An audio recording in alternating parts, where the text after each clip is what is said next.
साधु साधु साधु। नमो तस्से भगवतो अरहतो सम्मा संबुद्धस्से। साधु साधु साधु। हमारे परम कल्याण मित्र गुरु भंते जी, जिन्होंने हमें धर्म बताएं, ज्ञान की रास्ता बताएं, उन परम कल्याण मित्र गुरु भंते के चरणों में मेरा कोटि कोटि प्रणाम। साधु साधु साधु। श्रद्धावान पुण्यवान उपासकों एवं उपासिकाएं, आप लोग बहुत भाग्यशाली हैं, बहुत पुण्यवान हैं। वचन नहीं है बोलने के लिए, कितना भाग्यशाली है। आज हम आप लोग को बहुत सुंदर, बहुत ही विस्मित एक धर्म कारण बताने जा रहे हैं, वो वचन के बारे में। वचन का गलत इस्तेमाल करके लोग कितना दुख भोगा है, आप सोच भी नहीं सकते हैं। वचन को खरम लोग पीछे पीछे आकर कितना कुछ हुआ है। देखिए आपका पास कितना भाग्य है कि हम सभी लोगों के पास कितना भाग्य है कि मनुष्य जन्म मिला, साथ ही साथ श्री सद्धर्म सुनने को मिल रहा है।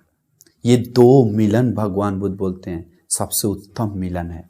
ये दो मिलन के बाद एक संपत्ति मिला जैसा कहलाता है, उसको बोलता है क्षण संपत्ति, जो युगों युगों के बाद किसी को मिलता है, जो आपको अभी मिला है। आप अभी जो सुन रहे हैं वो श्री सद्धर्म। तो हमारे तथागत भगवान बुद्ध के जन्म के साथ ही ये सुनहरा मौका मिलता है। इसलिए उपासक उपासिकाएं ध्यान से ये धर्म का वचन सुनिए। देखिए आजकल लोग वचन का इस्तेमाल कैंची जैसा, कैंची उसके लिए तो सिंपल बोलेंगे तो ठीक है, कैंची से कपड़ा करता है, ज़्यादा से ज़्यादा मांस का टुकड़ा काट सकते हैं, उससे ज़्यादा कुछ नहीं काट सकते। लेकिन वचन से दिल का दो भाग कर देता है, जीवन का, परिवार को दो भाग कर देता है, देश को दो भाग कर देता है। एक वचन के कारण, एक वचन के कारण दिल में भाला चुभा देता है जो निकाल नहीं सकता है। एक वचन के कारण नींद चैन उड़ा देता है। एक वचन के कारण क्या नहीं कुछ हो जाता है। उसी वचन से वो कर्म विपाक भोग कर संसार में दुख भी भोगता है। जिसको दुख दिया उसको वापस उसी प्रकार मिलना पड़ता है। तो इसीलिए याद रखिए आप सभी लोग, आप लोग ध्यान से वचन से इस्तेमाल कीजिए, क्योंकि अनजान में, मजाक में भी वचन को मिस इस्तेमाल नहीं कीजिए। दुख मत कीजिए। प्रैंक आदि वीडियो बनाकर लोगों को दुख देना, डराना, धमकाना, ये आपको कर्म विपाक के रूप में पीछे आ सकता है, आप सोच भी नहीं सकते। इसलिए हमेशा ज्ञानी बुद्धिमान लोगों का बात को याद करते हुए कि अनजान में लोग कर्म विपाक तैयार कर रहा है, कर्म तैयार करके दुख भोग रहा है संसार में, इस जन्म और अगले जन्मों जन्म में दीर्घ संसार कर रहा है। तो इसीलिए आप वो बात को समझकर, वचन को तोल मोल कर, सोच समझ कर, बहुजन हिताय, जो बहुत को हित के लिए, बहुत लोग, बहुजन मनाप, जो बहुत लोग मनाप करता है, बहुजन जो प्रिय करता है, जो हृदय को जीतता है, हृदयंगमा पोरी, जो मन को भाता, ऐसा वचन बोली। तो आज हम आपको बताने जा रहे हैं, देखिए संसार में वचन को गलत देकर कितना दुख भोगा।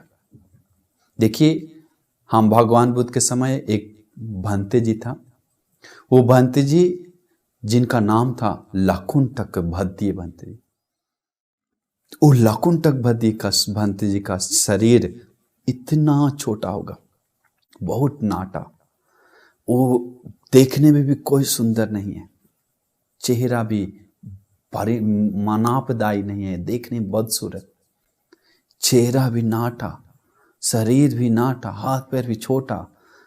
तो लोग मजाक उड़ाया बहुत, भिक्षु लोग मजाक उड़ाया बहुत।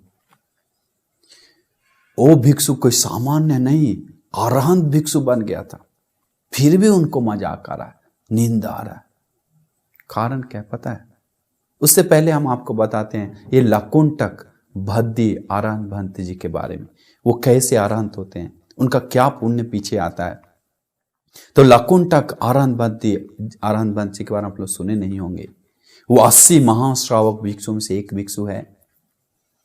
अग्र श्रावक बोला जाता है सारिपुत्र बंती और मुग्गलन बंती। इसके बाद महाश्रावक होता है, जिसको होता है 80 महाश्रावक, जो हर एक लोग को अलग अलग अग्र स्थान मिलता है। जैसे प्रत्यलाभी भिक्षु में से शिवली आरंभ बनती, जिसको लोग घर घर फोटो टांगते हैं। जिसके बाद उपाली भिक्षु आरंभ बनती, विनयधर भिक्षु में से अग्र, भगवान बुद्ध को उपस्थान करने में अग्र आनंद बनती, बहुश्रुत भिक्षुओं में भी अग्र आनंद बनती, और धुतांगधारी भिक्षुओं में से अग्र महाकाश्यप बनती। ऐसे हर लोग को में 80 लोगों को महाश्रावक के रूप में है, उन लोग को अग्र में स्थान मिलता है। तो लाकुंटक भद्दी उन 80 महाश्रावक में से एक था। उनका वचन मधुर स्वर है, आप सोच भी नहीं सकते कितना मधुर है। लोगों को मन खींचा चला जाता है, कितना खींचा चला जाता है कि बोला जाता था। अभी तो हम सिर्फ अरहंत बनने के बाद के बारे में अभी बता रहा है, अरहंत कैसे बना है तो फिर बता देंगे। अरहंत बनने के बाद उनका वचन इतना मधुर है, इतना मधुर है कि लोग दूर दूर से उनका आवाज सुनने के लिए आता था। लोग दूर दूर से, क्योंकि लोगों को जब सुनने के साथ साथ मन शांत हो जाता था। जिसको काम वासना था उसको भी मन डाउन बैठ जाता था, द्वेष था उसका भी मन खत्म हो जाता, द्वेष, आलसपन दूर हो जाता था, मन भटकाना दूर हो जाता था, शख्स पीड़ा दूर हो जाता था। उनका वचन सुन के इतना मधुर है, इतना सुंदर है, इतना मन को भाने वाला है, इतना भाने वाला। बहुत दूर दूर से भिक्षु लोग आकर उनका वचन सुनने के लिए आता था। अरहंत बनने के बाद भी बोलते थे भिक्षु लोग, अरे उनका मदद के कारण हमको ऐसा सपोर्ट मिला। क्योंकि भिक्षु लोग बोला है कि हमको समाधि बढ़ाना नहीं पड़ा, अरहंत लाकुंटक भद्दी बनते के कारण, क्योंकि जो मेरा नीवरण था पंच नीवरण वो सुनने के साथ साथ दूर हो गया। आज भी लोग गाना सुनकर कैसे लोगों का मन शांत हो जाता है, बोलता अरे मधुर आवाज था, लेकिन वो सम्मा शांत नहीं है। लेकिन जो धर्म का मधुर आवाज सुनकर हम सभी लोग का तो कोई मधुर नहीं है। जो मधुर सुनने के साथ मन को राहत मिले, वो एक ही भिक्षु था अग्रस्थान में। भगवान बुद्ध सबसे पहले, दूसरी में आता है लाकुंटक भद्दी, जो मधुर स्वर में बोलने में अग्रस्थान मिलता है। तो फिर भी वो नाटा काला ये सब है, छोटा है, दिखने में बदसूरत है, लेकिन अग्रस्थान मिल गया। ये नाटा कैसे, वो तो हम बाद में बताएंगे। वो रास्ता में जाते समय अरहंत होते हैं, सारांश में हम बताते हैं, बहुत लंबा ये सब घटना है। तो रास्ता में एक दिन जा रहे थे, वो हमेशा कायानुपස්සना का ध्यान करते थे। तो कायानुपස්සना शरीर का यथा स्वभाव मनन करते थे निरंतर। तो मनन करते हुए जाते समय शरीर का अशुभ, शरीर का अनित्य भाव मनन करते हुए जाते समय, वो तो नाटा है, छोटा है, देखने में भी कुरूप है, इतना सुंदर भी नहीं है। तो एक वैश्या, मतलब जा रास्ता में वैश्या का जगह पे से क्रॉस होते समय एक वैश्या उसको उनको देखकर मजाक उड़ाया। कैसा मजाक उड़ाया कि अरे देखो देखो देखो करके मजाक उड़ा रहा था, देखिए कर्म तैयार कर रहा है, मजाक उड़ा के हंसने लगा, हा हा हा करके। उसको देखकर और वैश्या 2-3 लोग था, उन लोग भी हा हा करके हंसने लगी। अब वो हंसने लगा, देखिए एक ही आवाज को सुनकर दूसरा हंस रहा है, उसी रूप को देखकर दूसरा को क्या होता है देखिए। एक उभनती आवाज सुनकर देखते हैं मुड़कर, क्यों हंस रहा है, कौन हंस रहा है। देखता है वो वैश्या हंस रही है, उसका दांत से लार गिर रहा है। अरे अभी हम उसी के बारे में, शरीर के बारे में मनन कर रहे थे, कितना गंदा ये शरीर है, ये हमारा भी वैसा है, उसका भी वैसा है, शरीर का स्वभाव ही ऐसा है करके अंदर अंदर मनन करके कायानुपස්සना को बढ़ाकर, शरीर का यथा स्वभाव को बढ़ाकर चलते चलते चलते चलते अनागामी भिक्षु बन जाते हैं। इसके बाद विहार में जाने के बाद वो अरहंत, मेहनत करके ध्यान में लगने के बाद अरहंत भिक्षु बन जाते हैं। दूसरे को धर्म बताते हैं, मधुर स्वर से हजारों लोग आते थे धर्म सुनने के लिए। भिक्षु लोग दूर दूर से आते थे धर्म सुनने के लिए। भगवान बुद्ध उनको अग्र स्थान देते हैं। एक एतदग्गं भिक्खवे मम सावकानं मंजु स्वरानं भिक्षूनं यदिदं लकुंटक भद्दीय भिक्खु। लकुंटक भद्दीय भिक्षु के कहा अलावा दूसरा कोई नहीं है जो मधुर स्वर से बोलता हो उतना जैसा। तो सोचिए कितना है। कभी कभी भिक्षु लोग, एक दिन दूर से भिक्षु लोग आने के बाद लकुंटक भंते जी का, भद्दी भंते जी का धर्म सुनना, मधुर स्वर सुनना है, लेकिन पता नहीं था लकुंटक भद्दी भंते जी कौन है। उन लोग सब लोग आकर एक छोटा नाटा भंते जी को देखा विहार के अंदर, उन लोग मजाक उड़ाने लगा।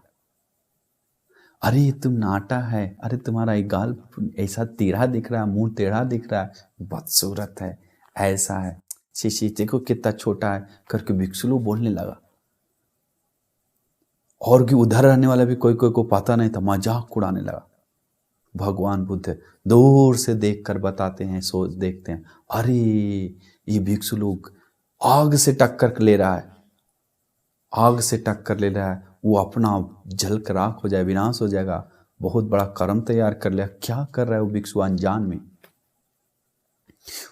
क्यों? अरहंत भिक्षु है, अभी मजाक उड़ा रहा है।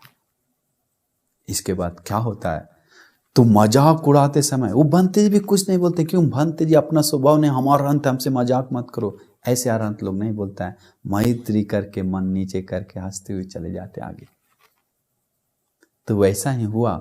तो उन लोग मजाक के, तो भगवान देख रहे हैं कि अरे अपना निर्वाण का बाधा बन रहा है, वो अपने को बना रहा है एक वचन बोलकर। फिर उन भिक्षु लोग आता है भगवान के पास, भगवान हम लकुंटक भद्दी भंते से धर्म सुनने के लिए आए थे। सुन क्यों आना मन करके पूछता है, बोलते लकुंटक भद्दी भंते से धर्म सुनने के लिए आए थे। अरे तुम जिसको मजाक उड़ा रहा था वही तो मधुर स्वर में धर्म देने वाले लकुंटक भद्दी पंडित है। बोला भंते जी भगवान वो तो मेरे सामने जो बोला, जिसको मजाक उड़ाया जो गया है छोटा, वही है लकुंटक भद्दी। आँख खोल के रख गया। बोला भगवान हम उन्हीं से मिलने के लिए आए थे, धर्म सुनने के लिए थोड़ा दूर से। तो भगवान बोलते हैं वो, लेकिन बोला भगवान वो बताया नहीं अपने के बारे में। बोला है अरहंत लोग ऐसा नहीं होता है। से लो यथा एक घनो वातेन समीरति एवं निंदा प्रशंसा सो न समीर जानते पंडितो।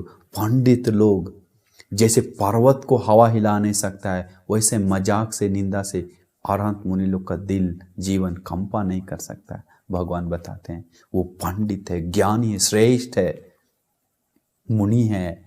उसको जाकर माफी मांगने के लिए बहुत सारे भिक्षु लोग बोलते हैं। तो समझ जाइए कैसा है। तो भगवान और भिक्षु लोग को इकट्ठा करते हैं, समझा दिखाना चाहिए भिक्षु लोग के बारे में। भगवान सबको बताते भिक्षु भद्दी लकुंटक भद्दी भंते जी भिक्षु से मजाक मत करो, उनको खेल खेल में मत लो। वो आग है, जल जाएगा तुम लोग। वो महाश्रावक है, वो भिक्षु अरहंत है। वो लकुंटक भद्दी को एक भी ऐसा समाधि नहीं है जो उसमें नहीं जा सकता है, सारा समाधि के में बैठ सकता है, पा सकता है। इतना वो चतुर है, दिमाग वाला है। इसलिए मजाक मत करो करके लकुंटक अरहंत भंते के बारे में बताने लगे भगवान गुण। फिर बोलता है भगवान से, भगवान ये लकुंटक भद्दी भंते अरहंत है, महाश्रावक भी के अंदर में भी आ गया, लेकिन इतना नाटा है, उनको सब गांव के लोग भी मजाक उड़ाता है, निंदा उड़ाता है, और इधर भी सब लोग उड़ाता है। ये सब कारण क्या है भगवान, कैसे हो रहा है? बोलता है भिक्षुओं इस संसार का किया हुआ बीज है जो उसको फल दे रहा है। वो बीज है, यादि संग वपते बीजंग तादि संग हरते फलंग कल्याणकारी च कल्याणकं पापकारी च पापकं। जो बीज रोपता है अपना खेत में वही पाता है। वो कल्याण रोप रहा है जीवन में तो कल्याण पाता है, पाप रोप रहा है तो पाप ही उसको दुख भी पाक देता है। तो उसी प्रकार वचन से कैसे दुख दिया भगवान बताते हैं। आज से बहुत कल पहले वो ब्रह्मदत्त नाम का एक कौन था? राजा था। ब्रह्मदत्त नाम का राजा। वो राजा बनने के बाद वो बहुत सारे बूढ़ी लोगों को क्या किया? मजाक उड़ाया वचन से। चलते हुए दादा दादी लोग को लाठी छीन लेता था, दादा दादी लोग को मटका लेकर नाचने के लिए बोलता था, कूदने के लिए बोलता था, दौड़ने के लिए बोलता था, साड़ी खींचता था, बाल खींचता था, ढकेल देता था, पीछे चलते चलते लात मार देता था कि राजा है, कोई कुछ नहीं बोल पा रहा है। उनको मजा आता था वो सब करने में। वचन से बोल बोल कर अरे बूढ़े करके बोलता था, करके निंदा करता था। यहां तक कि जानवर, बूढ़ा जानवर लोग को भी नहीं छोड़ा, मजाक किया, बांध बांध के दौड़वाया, खींचा, लड़वाया। आदमी, दादा दादी लोग को बाद में वाराणसी में जो ब्रह्मदत्त राजा का पूरा नगर राज्य में जितने भी बूढ़ा बूढ़ी लोग हैं सब छोड़कर जाने लगा था बाद में। उसके बाद लोग, गांव के लोग भी सीख गया बूढ़ा बूढ़ी लोग को मजाक करने के लिए, डांटने के लिए। बोला जाता था, घटना में आता है कि कोई भी उस समय मरने वाला एक भी दिव्य लोक में नहीं जा रहा था, एक भी दिव्य लोक में नहीं जा रहा था, सब मरने, क्योंकि बड़े बूढ़े लोग को अगौरव, निंदा, माँ पिताजी दादा दादी को सेवा नहीं करने का कारण, निंदा करने का कारण। देखिए कितना खतरनाक है वचन का। तो इसके बाद शक्र देवेंद्र जो तावतीस देवलोक का अधिपति देवराज है, वो बोधिसत्व होते हैं उस जन्म में। वो देखते हैं क्यों नहीं दिव्यलोक में देवताओं अभी जन्म ले रहा है, पुण्य नहीं कर रहा है क्या, धर्म का आचरण नहीं कर रहा है। तो दिखता है वो एक असत पुरुष बनकर दादा दादी लोग को, मनुष्यों को, संत लोग को निंदा कर रहा है, दुख दे रहा है। इसके बाद क्या होता है? इसके बाद होता है कि वो बोधिसत्व शक्र देवेंद्र मनुष्य रूप में आकर, बूढ़ा के रूप में आकर रथ से आता है। तो बोलता है अरे रथ से टक्कर खाओ बूढ़ा, फिर आ रहा है एक बूढ़ा, उसको भी मजाक उड़ाना, उसको उससे भी मजा लेना है। लेकिन जानता नहीं था कौन है वो, बोधिसत्व है, शक्र देवेंद्र है। इसके बाद वो आने के साथ वो क्या करता है, बातचीत करता है, मजाक उड़ाता है। इसके बाद बोलता है हाँ हाँ हाँ बस बहुत हो गया। इसके बाद समझाता है उनको, कुछ नहीं कर, ऊपर से आकाश से चला जाते हैं शक्र देवेंद्र, और वो मटका, उसके एक हाथ में मटका रहता है, वो दही का मटका, वो राजा के सिर पे गिरा देता है, पूरा दही लग जाता है। फिर वो दही लग जाएगा, पूरा पूरा वो दिख रहा है। राजा बोला हाँ, हम शक्र देवेंद्र बोलता है तुम अपने आप को सोचता है तुम बूढ़ा नहीं होगा क्या, तुम सोचते हो बीमार नहीं पड़ेगा क्या, तुमको दुख नहीं मिलेगा क्या, ये सब सामना नहीं करना पड़ेगा क्या, कर्म पीछे पीछे आएगा, डरो। ऐसे करेगा तो तुमको फिर इससे भी ज्यादा वो करके शक्र देवेंद्र धर्म बताते हैं, समझाते हैं कि फिर ऐसे मत करो करके। इसके बाद उनको तुरंत क्या होता है, माफी मांगकर होश आता है।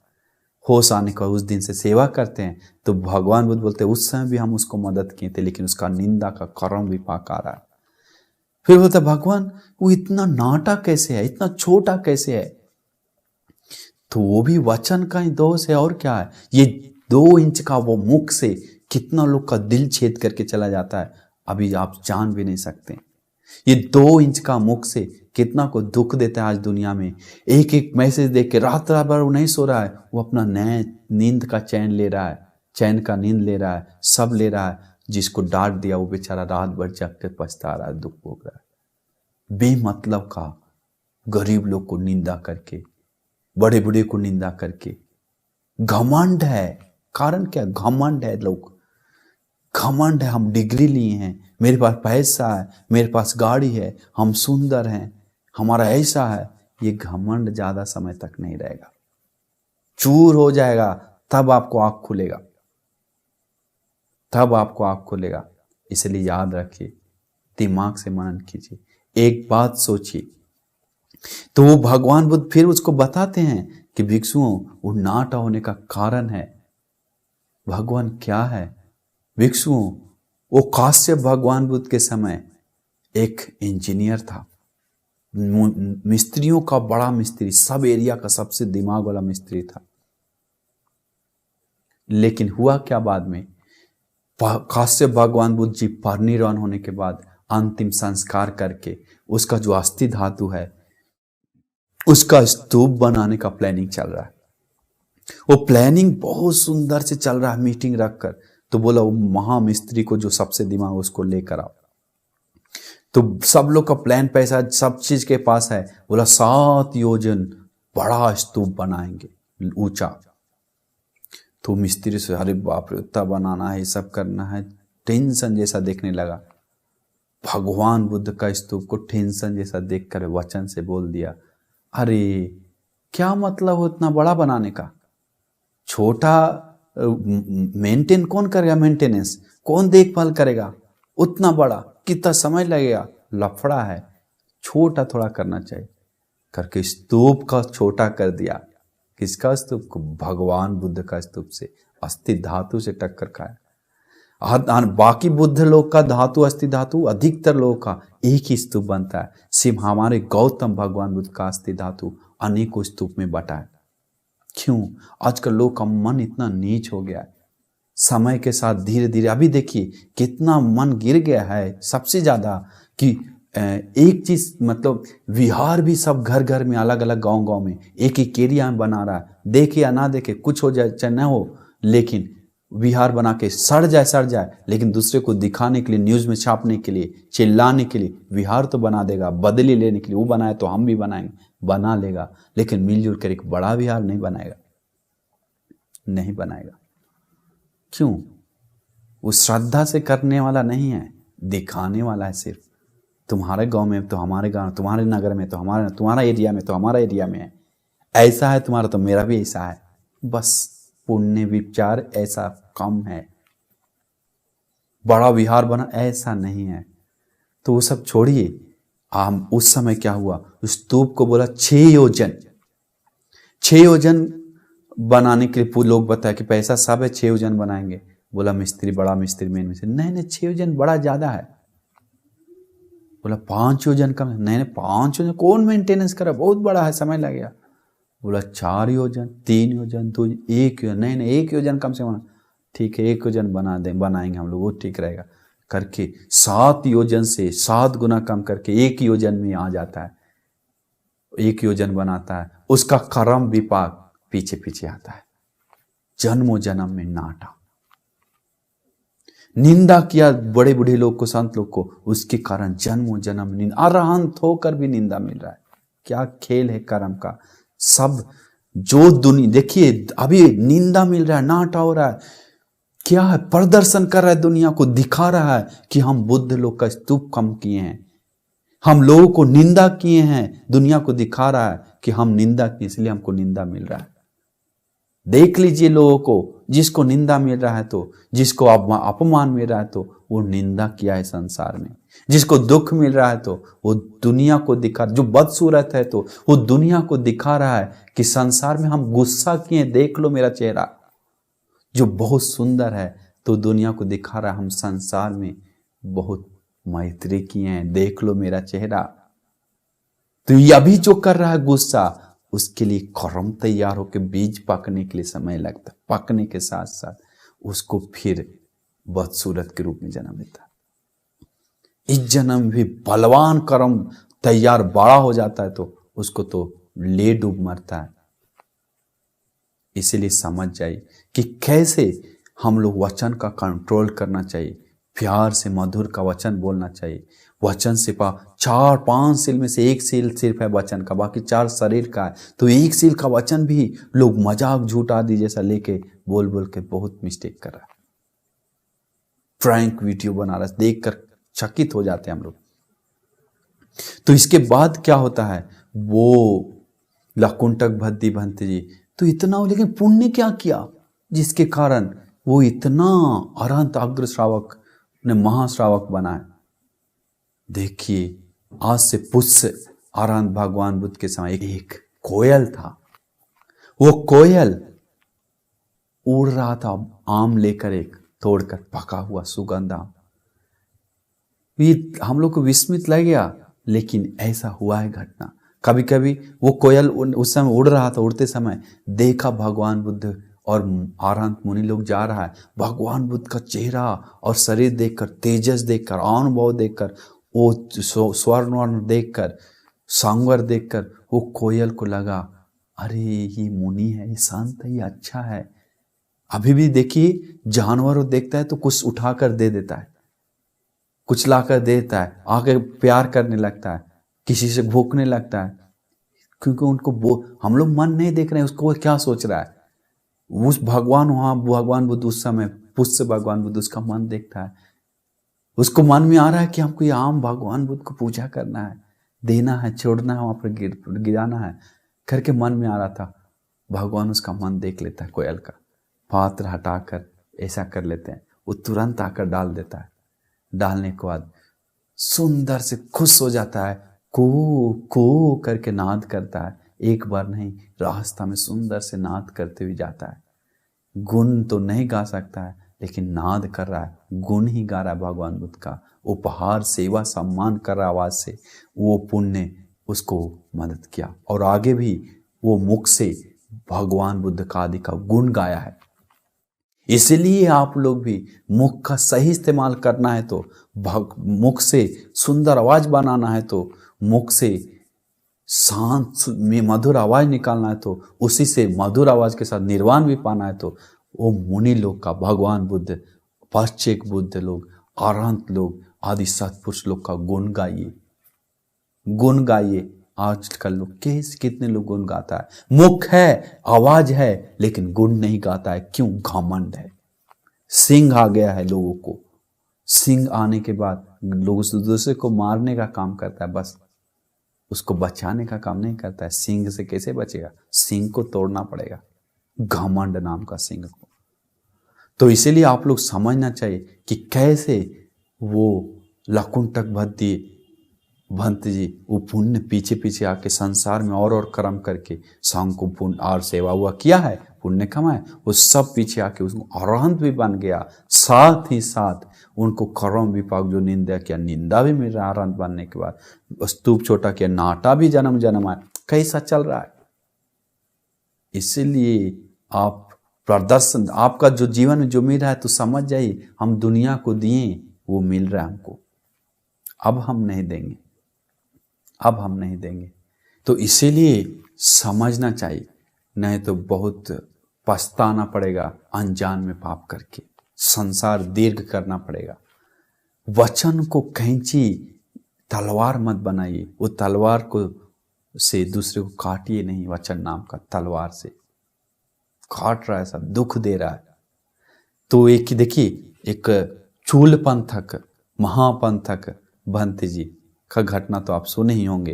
वो चूल पंथक, महापंथक मतलब रास्ता होता है, चूल मतलब छोटा भाई, बड़ा, महा मतलब बड़ा। तो वो दोनों भाई बाद में रास्ता में जन्म लेने के कारण चूल पंथक महापंथक नाम धराया। व्यापारी रास्ता में जाते समय उनको भगवान बुद्ध का धर्म सुनने को मिलता है। दोनों हम सारांश में बता रहे हैं, उस भी वचन का प्रॉब्लम के कारण कैसे पीछे आता है देखिए। तो वो दोनों बाद में क्या होता है, चीवर पहन लेता है। चीवर पहनने के बाद दोनों धर्म प्रैक्टिस कर रहा है। एक बड़ा भाई प्रैक्टिस करके अरहंत हो गया, महापंथक। चूल पंथक भंत जी कुछ नहीं हो रहा है, मन शांत नहीं हो रहा है, कुछ आगे नहीं बढ़ा। बड़ा भाई उसको पास आकर उनके पास, अच्छा ठीक है, डर नहीं, गाथा याद करो, भगवान का गुण है को में सुंदर गाथा देता है। पदुमंग यथा कोक नदन सुगंधं पातु सिया करके गाथा है, वो देता है, याद कर, तुमको शायद इससे लाभ मिलेगा, श्रद्धा बढ़ेगा, समाधि बढ़ेगा, सब चीज होगा। ये गाथा याद करके हमें सुनाओ। तो वो याद करते 4 महीना लग जाता है। 4 लाइन का छोटा गाथा याद नहीं होता है, विस्मित बात है, याद नहीं हो रहा है। इसके बाद बोलता है अरे याद नहीं हो रहा है गाथा, सो क्यों नहीं आ रहा, बहुत टेंशन में भी आ जाता है। अंत में भाया पूछता है 4 महीना बाद याद हुआ क्या गाथा, सुनाओ। अरहंत बनती है वो, लेकिन समाधि से नहीं देख पा रहा, उसका स्वभाव पुण्य आदि देखने का सिर्फ भगवान बुद्ध और महाश्रावक कुछ लोगों का पता होता है। तो फिर क्या हुआ, उचूल पंथक भंत जी को बोला कि अरे तुम्हारा पास पुण्य नहीं है, लगता है, हमें लग रहा है, पता नहीं क्या है, तुमको मुश्किल होगा, जाओ मम्मी पापा को सेवा करो, कामा धामा के पुण्य जमा करो, वापस घर चला जाओ, तुम्हारे बस की बात नहीं है। वापस चले जाओ, जल्दी पैक करके चले जाओ। ऐसे बोलते ही दिल धक धक धक धक करने लगा, डर गया। हम नहीं जाएंगे, हम मन में बोला हम नहीं जाएंगे, हमको भंते जी बन कर रहना, हमको यहीं अच्छा लगता है, हम नहीं जाएंगे। लेकिन भैया भंते बोलने के कारण फिर निकलने के लिए पैकिंग किया। रास्ता में जाते हैं गेट के पास, फिर रुक कर हम नहीं जाएंगे करके रोने लगा जोर से। हमको घर जाने का मन नहीं, हमको भंते जी बन कर रहना है करके रोने लगा, जोर से रोने लगा। अंत में भगवान बुद्ध देखते हैं, अनुकंपा आ जाता है भगवान को, वहां पर आते हैं। आने के बाद भगवान बुद्ध पूछते हैं क्यों रो रहा है चूलपंथक, क्या हुआ? बोलता है भगवान हमारा बड़ा भैया भंते जी घर जाने के लिए बोला, हमको जाने का मन नहीं। भगवान उसको मन खुश होने के लिए एक वचन बोलती है, बुद्ध शासन मेरा है, उनको निकालने का हक नहीं है, वो कैसे निकाल सकता है उसका, हम तुमको कोई नहीं निकालेगा, हम वचन देते हैं, मत डरो, चलो मेरे साथ, तुम भिक्षु ही बन के रहो, तुमको कोई नहीं निकालेगा, चलो मेरे साथ करके हाथ पकड़ के भगवान ले जाते हैं अंदर।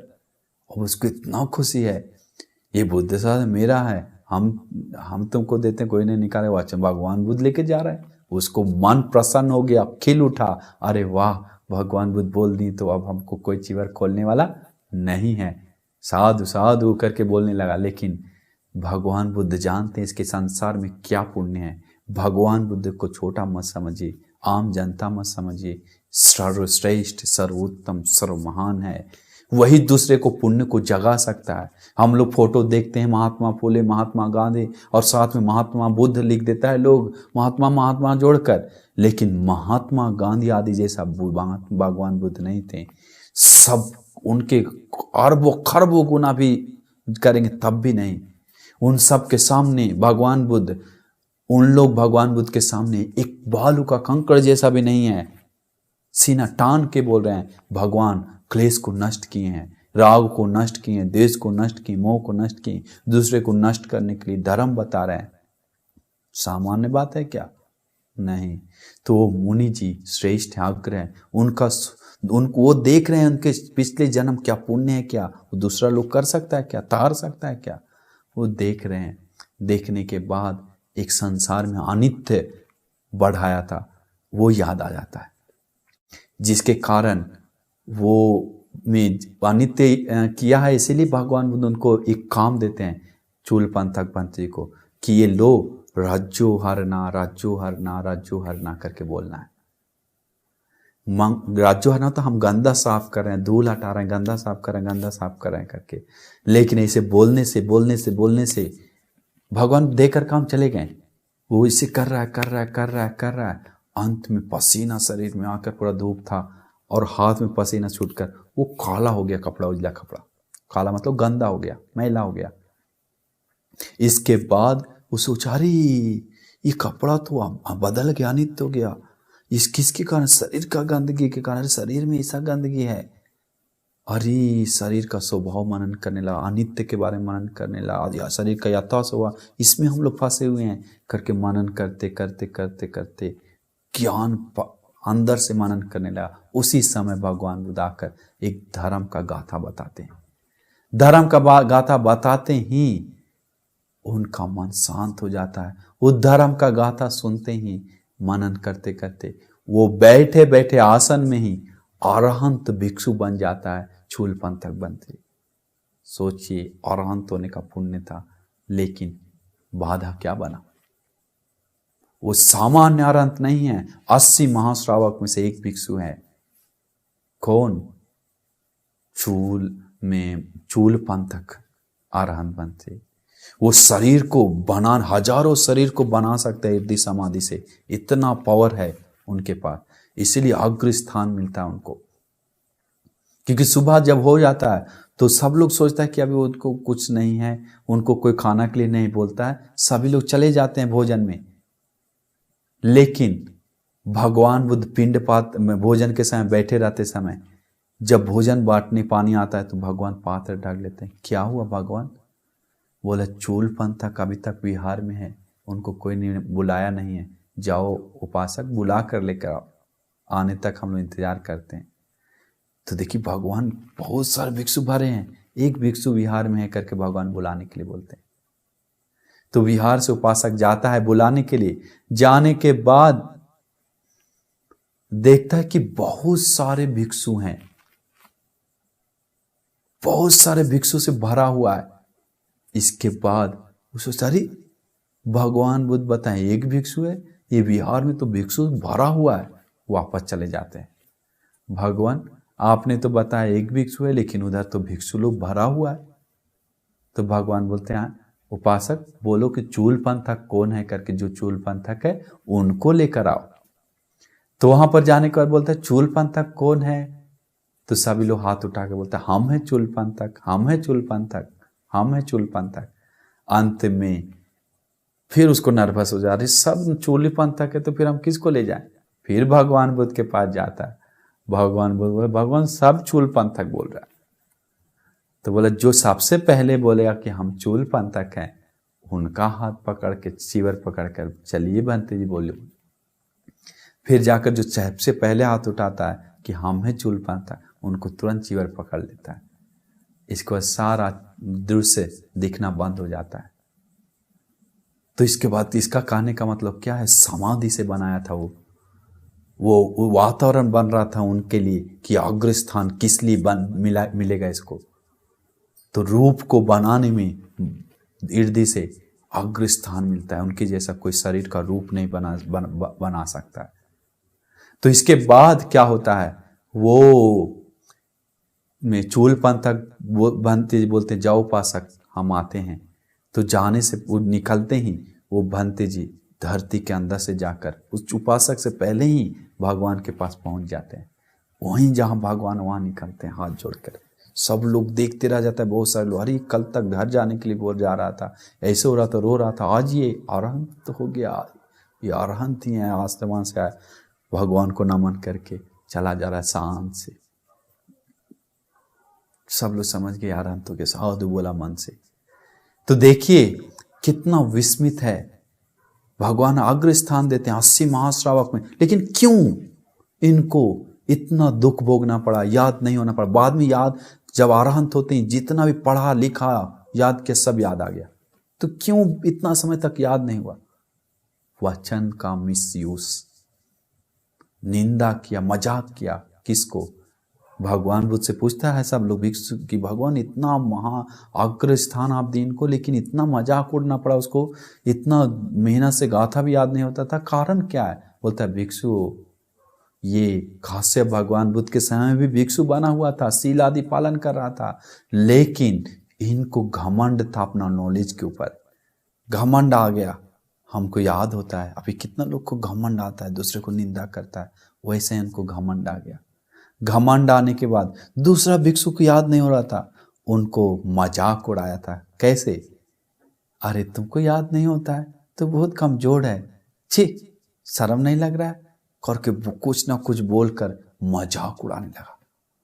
अंत में याद, मन टेंशन में आके वो याद करना छोड़ देता है। वो भंते जी छोड़ देने का कई महीने तक याद नहीं करता, फिर कोशिश करता है याद करने की। उनके वचन के कारण बहुत पीड़ा हुआ, इसीलिए जो दूसरे को दिया है अभी वो दुनिया को दिखा रहा है, दिखाया कि हमको याद नहीं हो रहा है, इसका दूसरे को याद के लिए बाधा बने, दूसरे के याद के लिए बाधा बने। अभी बच्चे लोग को खासकर है, याद नहीं हो रहा तो समझ जाए कि दूसरे के लिए बाधा बने हैं। दूसरे को पढ़ने लिखने के लिए सुविधा दीजिए, दान दीजिए, सुविधा दीजिए। ट्यूशन जो पढ़ रहा है उसके लिए 1 महीना का फी दे दीजिए लोगों को, पुण्य करके सोचिए पढ़ने के लिए जो बाधा है तो दूर हो करके। धर्म सीखने का जगह पे वातावरण तैयार कीजिए, धर्म सीखे, मन शांत हो, लाभ पाए, सुखी हो, मन को ठंडा करे, पीड़ा दूर हो, उससे आपका पीड़ा दूर होगा। वैसा प्रति उल्टा कर्म तैयार कीजिए। तो इसीलिए आप सभी लोग सोचना चाहिए कि हम वचन से सही इस्तेमाल करना चाहिए। हम वचन से सही इस्तेमाल करके और हम जीवन का खेत को उत्तम खेत बनाएंगे, उसका लाभ उठाएंगे। इसीलिए महाश्रावक बनकर भी उनके पीछे कर्म आया, तो आम जनता के बारे में बात क्या है? इसलिए अगर कर्म हो गया, गलती हो गया, तो भगवान के सामने, आदि के सामने माफी क्षमा याचना करके पुण्य को जीवन में बढ़ाइए, पुण्य को बढ़ाइए। भगवान बुद्ध बताते हैं गंगा नदी में थोड़ा सा 1 चम्मच नमक डालने के बाद नमकीन नहीं होता है। उसी प्रकार वो पुण्य बढ़ा लेता है तो उसको किया हुआ जो छोटा छोटा पाप कर्म है वो सब देता भी है तो पता नहीं चलता है। लेकिन पुण्य नहीं है जीवन में तो 1 कप पानी जैसा है, उसमें नमक डालने के बाद पूरा नमकीन हो जाना जैसा उसके जीवन में जो कुछ भी छोटा भी कर्म किया तो पाप कर्म उसको दुर्गति तक ले जाता है, बहुत दुख भोगवाता है। इसीलिए आप कोशिश करना चाहिए हम पुण्य बढ़ाएंगे, हम जीवन को पुण्य से गलतियों को कमजोर बनाएंगे, ढक देंगे और पुण्य को बढ़ाकर जीवन को उत्तम दिशा देंगे और धर्म का बोध करने के लिए पुण्य जमा करेंगे करके मन में सोचकर दूसरे को दिल ना दुखने वाला वचन बोलकर, मैत्री का, प्यार का ठंडा वचन बोलकर खुशी से धर्म की रास्ता पे जाने के लिए और सभी दुखों से मुक्त होने के लिए आप सभी लोगों को दुर्लभ भाग्य मिल जाए। साधु साधु साधु। नमो बुद्धाय।